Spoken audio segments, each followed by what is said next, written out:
Thank you, Mr. Speaker. The COVID regulations impose significant restrictions on the freedoms of members of the public.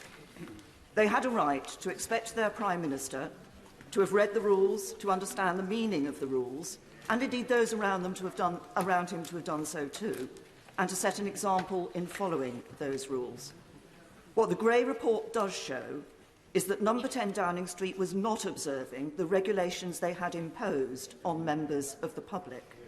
So either my right honourable friend had not read the rules, or didn't understand what they meant, and others around him, or they didn't think the rules applied to Number 10. Which was it? Prime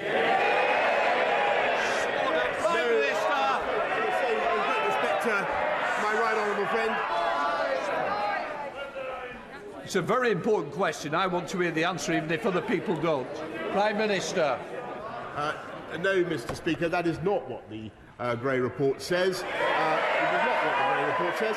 But if she, I suggest that she waits to see the conclusion of the inquiry. I now come to the Leader of the SNP, Ian Blackford.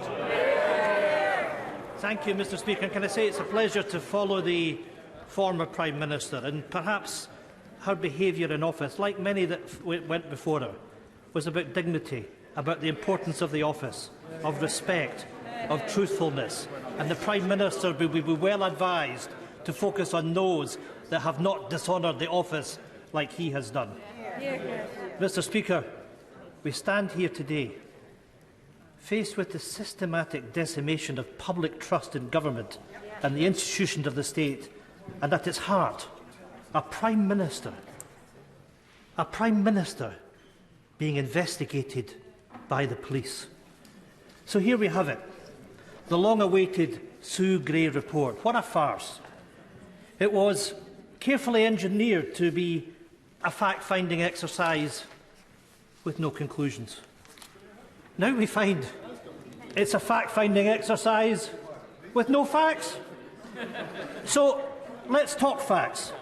The Prime Minister has told the House that all guidance was completely followed. There was no party. COVID rules were followed, and that I believed it was a work event. Nobody believed him then, and nobody believes you now, Prime Minister. That is the crux. No ifs, no buts. He has willfully misled Parliament. It's bad enough.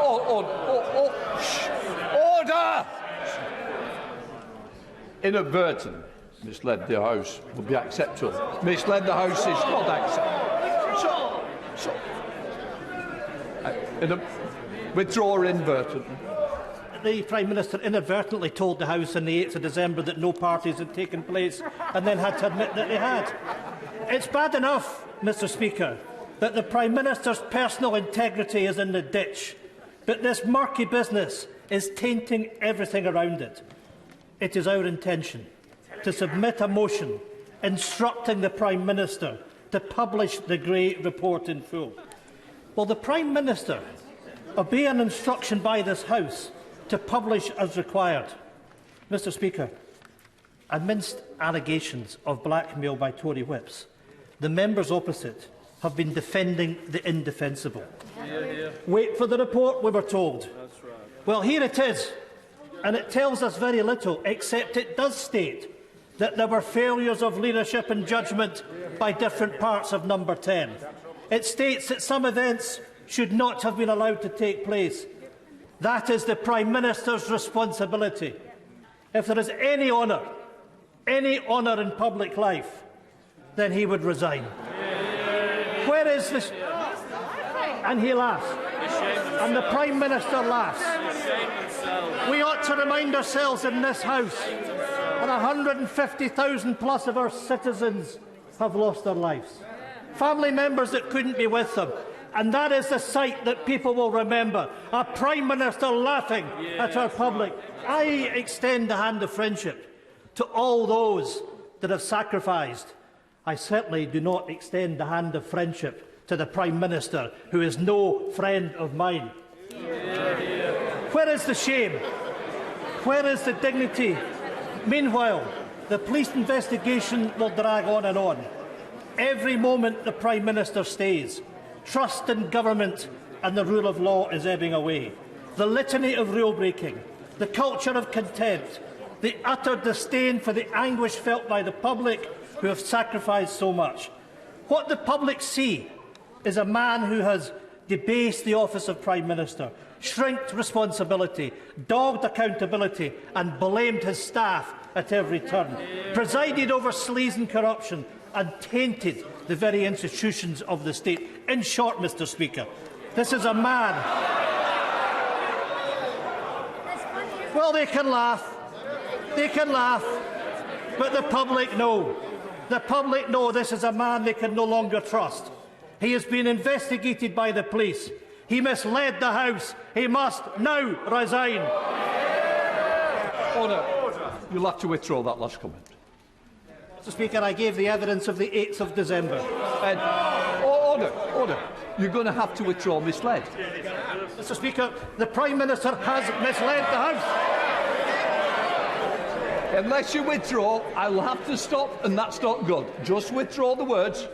I am standing up for my constituents that know that this Prime Minister has lied and misled the House. Give me the paper. Give me the paper. Inadvertently misled. I'll give you one more chance. As leader of the SNP, I don't want to have to throw you out. I'm going to give you this chance. Please. Please to power. That man has misled the House.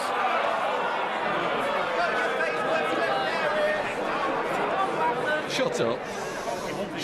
I'm sorry it's come to this, and I'm sorry that the leader of the party has not got the decency to just withdraw those words in order that this debate can be represented by all political leaders.